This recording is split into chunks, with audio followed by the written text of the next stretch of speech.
applause. You're rocking it. Woo-hoo. Good morning, everybody. Good morning. I'm ready to rock it now. How about you? Yes. All right. So I'm excited because we are going to talk about prayer all month. Okay. We're not just going to talk about it. Do it. We're going to freaking do it. Now, how many of you have ever worried about your, am I doing it right, or how come my prayers aren't being answered, and I've been down on my knees begging for a long time, and what the hell is happening here? Okay, I know. We're looking at all month, one mind, one prayer. One script. Who's got their cards? 1 month. One mind, one prayer, one way, one life, one everything. Just one. Just one. Yeah, that's what we're looking at. And today I want to look at the first idea of called pray right, okay? And we're invited, there's this great little parable, a little book. Anybody read my email blast this week? You already know this. There's a few of you really great students who've already bought the book and have started reading. And we're studying this little book. We're not studying it, but we're pulling from this book. It's wonderful. A little novel called The Prayer Chest. And it was written by one of my mentors, Reverend August Gold, and Joel Fotinos. So I'm going to tell this story a little bit today, and I invite you to get the book because we're looking at the 3 secrets to answered prayer. How many secrets? 3. How many are interested in secrets? Let's give them something to talk about, baby. All right. That's right. So we're going to be looking at these 3 secrets, but today we're going to prepare ourselves to be open to hear the 3 secrets. We're not even ready to hear it yet. Right. Oh.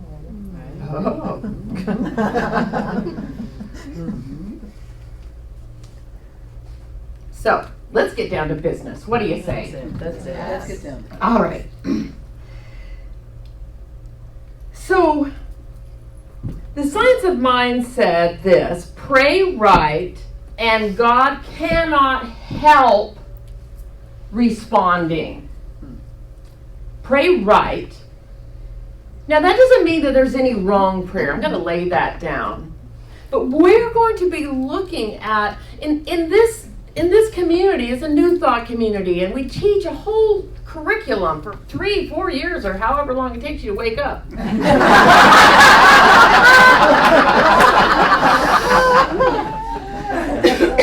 And we look at, and the science of mind is so beautiful because it lays down a cosmology that is practical spirituality, that we can begin to understand universal principles and universal laws and how they work and how we can work with them, and begin to see all the different religion faiths and see how they all lead us to the same well, and how to live from not just fantasy, but live from a deeper base reality. And that doesn't just come overnight usually.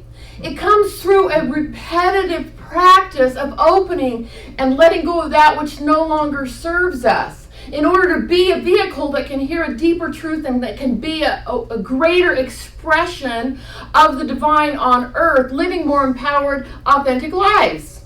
Would that be all right? Yeah. Everybody want to live spiritually awake and live more authentically and empowered.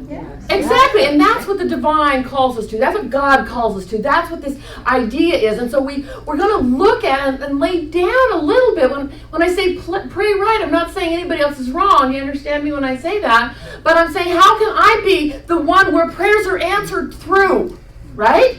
So let's look at this story. So in this story, there's the main character, and his name is Joseph Hutchinson. And he is a very frustrated farmer. This is set back in the 1800s, okay? He's very frustrated, early 1900s, somewhere along there.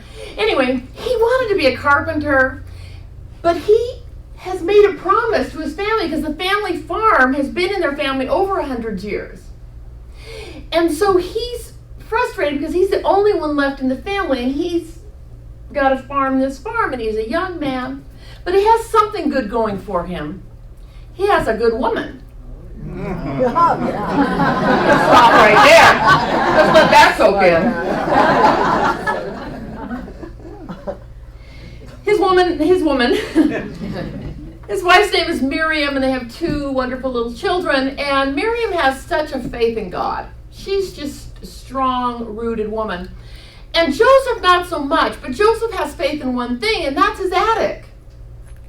So Joseph, he has his own attic, and he goes up to the attic on a regular basis, and the attic is dusty, but it's filled with all his family's mementos and cobwebs and the family Bible and all of, you know how attics are. But it's his place. So when he's frustrated, he goes up to his attic and he talks to the attic. I get it. He's going upstairs, right? He's going upstairs. He's finding his own special place. Now, guys, you need that place, right? Like it's your cave. You know, they go up to the cave and you got your place and keep the wife and the kids out of there, right? It's his place. So he has his faith in the attic. But unfortunately, this story, Joseph has so many just horrible things happen.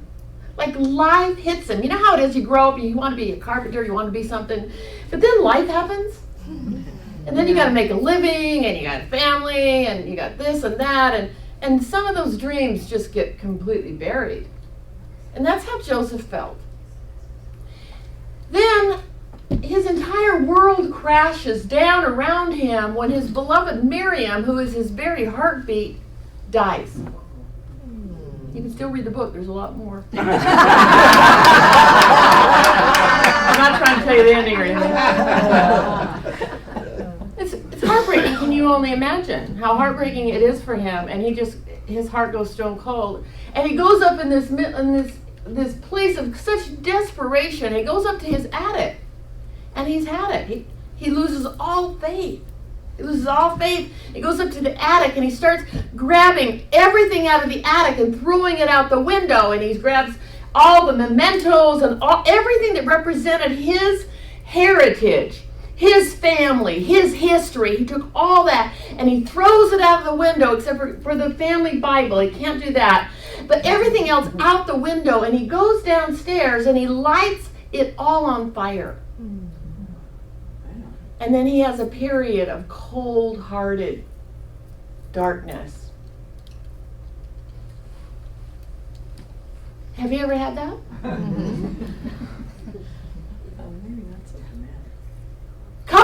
A few months later, and he's showing how he's living in this cold-hearted darkness. He's just devastated. He's trying to keep his kids, together. And then he gets a knock on the door one day. And now standing at the door is the banker. Oh, yeah, you know that because you watched the movie It's a Wonderful Life. And there's the banker at the door telling him that he is being foreclosed on his house and he's losing the farm and him and the kids need to be out in a month. Well, that was pretty much life is over for him. He's devastated. So the next scene, we see Joseph. He decides they're packing up. Him and the kids are packing up their house. And he goes up to the attic again. And he goes up to get the Bible because it's up there and he's got to take that. And he goes up to get the Bible. And because the attic is empty and because there's not a bunch of junk in there, he's actually able to see something very interesting. And he sees that there's a false wall. He couldn't see that before because of the junk. And he sees a false wall and he begins to investigate the false wall. And he looks behind there and he finds this gorgeous piece of carved wood, a chest. And next to it is a notebook that is so very old. And he begins to open up this notebook and read words that are written from his great-great-great-grandfather Malachi. I don't know how many greats, but about 100 years previous, all right? And Malachi is writing this letter to his son, who actually happens to be Joseph as well. And I'd like to read directly from the book. Would that be all right? To see what this notebook says and what is this chest. And the notebook began, "Bring your prayers to the prayer chest, son. And all that you ask shall be answered one by one." I introduce you now to the secret of the prayer chest in the way that my Grandma Mary did me. Through questions that invite reason rather than response, my son. Since the beginning of time, every man and woman has prayed millions of prayers daily. Why then are only a handful of them answered? Is it a person's goodness that determines it, or his pity? Perhaps his cleverness or his generosity to the old and infirm? If it is goodness that determines it, why then are the prayers of unkind and selfish men answered? Even the deepest thinkers have puzzled over this. Why some prayers are answered and others not. And this, as you can imagine, weighed heavily on the minds of men. After living in the mystery of unanswered prayer, generation after generation, it proved to be an unbearable frustration for mankind. Man wanted peace of mind. Even a false peace would be better than this frustrating and fruitless pursuit. Here then is what mankind agreed to believe, so that the search for the elusive answer might come to an end. It is God's will that chooses which prayers are answered and which are not. He says, "Look and you shall see how this belief at once calms you, yet robs you of your capacity to have your prayers answered." Slip 100 prayers into the chest and do not use the secret of the prayer chest, and all 100 shall go unanswered. Slip 100 prayers into the chest utilizing the secret of the prayer chest, and every last one shall be answered to the utmost. The prayer chest returns to mankind the authority to have our prayers answered and to use that authority as we wish. The prayer chest is the doorway between heaven and earth. You must decide if you want to hold such a power in your hands. If you do, you will never hold the prayer chest nor your prayers lightly. If you decide to accept the power that comes with the prayer chest, my son, then I shall, without delay, pass down the first secret of prayer that Grandma Mary shared with me. But in order to really hear the three secrets of this prayer, Joseph had to decide if he could hear them and if he would take his prayer seriously and accept the power for having them answered. You hear that? So Joseph in this story, he had to stop and pause. Not just go into it and find out what it was. He had to decide, are you going to take your prayers seriously, and are you going to take responsibility for having your prayers answered? Versus, oh, well, maybe God will, maybe God won't. Makes me feel good in the beginning. Got it? So I want you to hear this, because in order for us to receive the greatest benefit from this series, in order for us to receive the greatest benefit from receiving these three secrets, from moving into this activity of prayer, our invitation this week is like, do I want to take my prayer seriously? Do I want to have my prayer answered? Every one of us have a prayer or more in our heart. 1, 2, 3. That is the deep-seated desire. And it is the innate wisdom and innate call of the divine that wants something greater to be born in us. Greater life, greater health, greater vitality, greater love, greater peace. And we want that, and our invitation is to ponder, do I really want that? And I'm willing to be a vehicle where prayer can be manifested through. Would you be willing? I mean, you don't have to answer this now, but you could if you wanted. Would you be willing to accept the power that comes with this metaphorical prayer chest? Yes. Yes. Yes. So let me ask you, the next 3 weeks we are going to be discussing the secrets of prayer. I'm not giving it to you today. I'm going to give you something so powerful that when you hear the 3 secrets of the prayer, you're going to be ready to hear it. Okay? All right. And what we're going to do is we're all going to have the same prayer. We're going to have the same prayer, and my invitation is that we repeat it over and over, and this prayer becomes the soothing balm, the opening balm, the resurrecting balm that starts to open us up, that we can be a vehicle for answered prayer.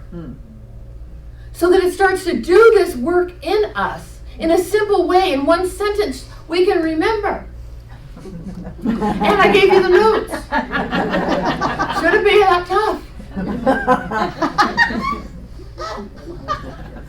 I am open to receive life's blessings. Is that what it is?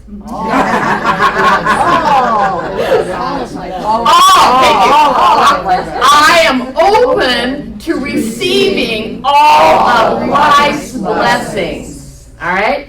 So my invitation to you, and I'm challenging myself as well, is to take this prayer and do what I invite the first year students to do in September. By the way, we start first year Science of Mind. It's the most powerful 12 weeks of your life. Lays down this amazing foundation. And one of the practices is to have this mantra, to have this sentence, to have this prayer, and to do it 50 times a day.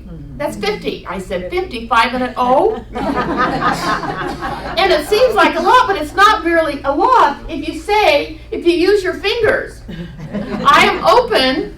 Say it with me. I am open to receiving all of life's blessings. Okay, there we got it now. I am open to receiving all of life's blessings. I am open to receiving all of life's blessings. I am open to receiving all of life's blessings 10 times, okay? So we use our fingers, stop signs, brushing your teeth, and you just do 10 at a time. And then another time you do 10 at a time. Another time you do 10 at a time.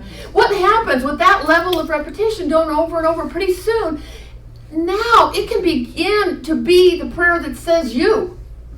It can begin the prayer when we get it enough times inside of us. It starts to do the work inside of us so that we can start to open up to be a receiver. So this first thing that we're looking at with this prayer is I am open. I am open. We don't realize how closed we really are. We don't realize how close we are. You know, we think our blessings, our answered prayers coming in through one door. It's trying to sneak in the back door. But we've locked the back door. Because we think that it has to come in the front door exactly how we say and exactly our timing. And we're closed down. How many times have I heard this one? About someone that's been praying for a relationship. Right? They've been praying for a relationship. And no. And then pretty soon they wake up a year later and they're already in a relationship with this person. They didn't recognize him or her. Right? And I thought, something changed. I became open and receptive. All of a sudden I fell in love. It's amazing. Or they took a job that they didn't want. They took a job they didn't want. But then they cleared their own consciousness out of the way. Oh my God, this is the perfect job for me. I didn't even recognize it. Or something else happened and it was like, oh. And how many times do we not see something because we're all closed down? Now, what does it look like when you're all closed down? Let's do our body. Can you all close down? Okay, no matter what, don't open your arms, okay? Keep your eyes, keep your arms all closed no matter what. I want you to keep your arms so closed. Don't catch that. Keep your eyes closed. Okay. Okay, see? Now, how easy is it to catch the chocolate? You can't catch the chocolate when you're all closed. You can't. Open your arms up. Come on. Catch your good. Open your, like, come on, bigger. Oh, yes, that's so good. Okay. Oh, okay. Here's some more. And then afterwards, you got to promise me to pick them all up. Okay, let me see on that side. You got some open arms? Open arms with chocolate's coming. Flying everywhere. Get your chocolate right now. If you don't need chocolate, give it to your neighbor. They do. Say something to children. But, so, I'm open, right? Like, we've got to really be open, because if we're not open, we're not going to see. Okay, the second thing is to receive. I'm open to receive. Okay? I'm open to receive. I want to just share a quick quote from Yogananda. I think it's so beautiful. All right? So open to receive. When we look at receiving, usually what doesn't let us receive is an underlying belief of our unworthiness. There's this underlying epidemic. An underlying the human epidemic is that I am unworthy. And on spiritual awakening is where we begin to realize that I am a part of divine. I couldn't be more worthy.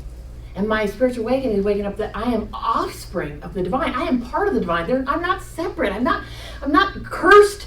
I'm not cursed into hell. And if I'm good enough, I can go to heaven. I'm waking up to realize that this divinity, this love, this presence is right here where I am, and I am worthy of the kingdom. Yogananda, this beautiful teacher, he said this: most of us beg and pray without first establishing in our own minds our divine birthright. That is why we are limited by the law of beggary. I didn't know there was a law, the law of beggary. But evidently we learned that somewhere along the line, right? The law of beggary. And he says, we do not have to beg, but reclaim and demand from the Father that which we, through our human imagination, thought to be lost. Through our human imagination, we thought it to be lost. You know, if an oak tree could think it would only grow about 3 feet high, it would talk itself out of growth.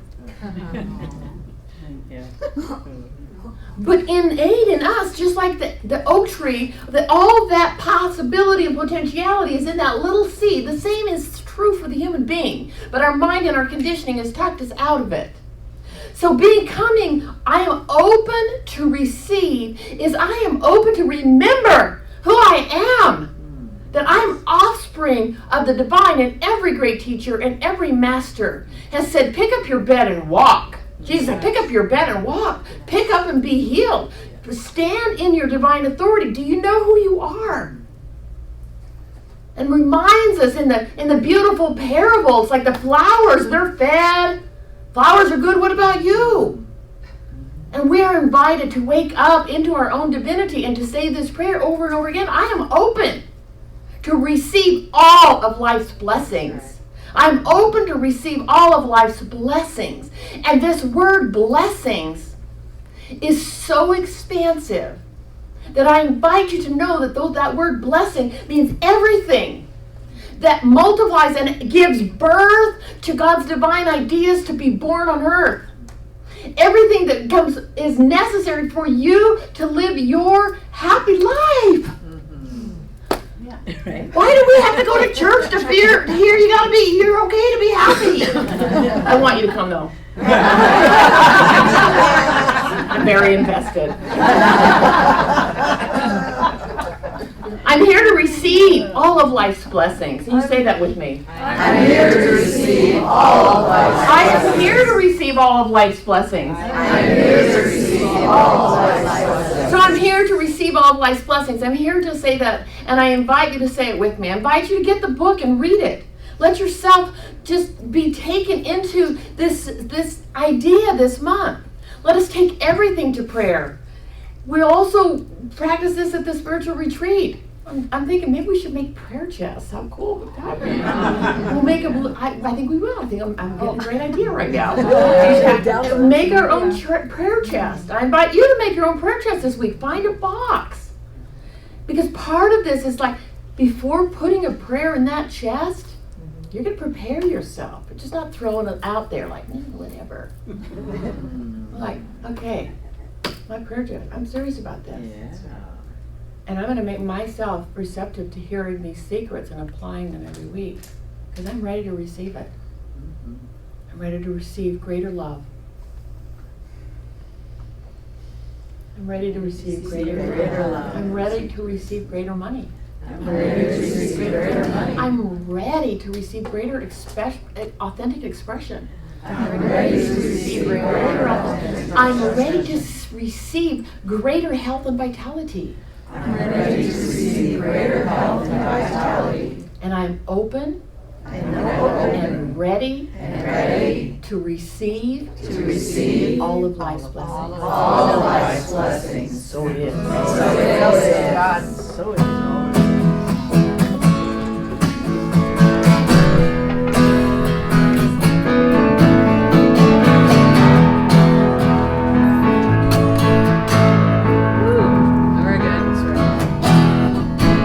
We're going to do a chant, so I'm going to ask you all to stand and really feel it in your body, being open to receive. Alright? Yeah. Feel the energy. It's flowing through you. Here we go. I am open to receive all of God's blessings. I am open to receive all of God's blessings. I am open, I am open, I am open, I am open, I am open to receive all of God's blessings. Feel it, people. I am open to receive all of God's blessings. I am open to receive all of God's blessings. Are you open? I am open, I am open, I am open, I am open, I am open to receive all of God's blessings. One more time. I am open to receive all of God's blessings. Yes, I am. I am open to receive all of God's blessings. Oh, and I am open, I am open, I am open, I am open, I am open to receive all of God's blessings, all of God's blessings, all of God's blessings, all of God's blessings, all of God's blessings. And so we'll take that right now into prayer, knowing that this one infinite life, God, spirit life, right here where we are, that we are open, that we're standing in this place of empowerment by knowing that we are here to open our consciousness, to be the one, create the space where the prayers are answered. In other words, I am opening to be the place where God's manifestations of greater life can come forth and to spring into form. God, I am grateful for this moment and for each awakening that is taking place right here, right now. I am so very grateful. I say thank you, God. Thank you, God. Thank you, God. Thank you, God. And together we say thank you, God. And so it is.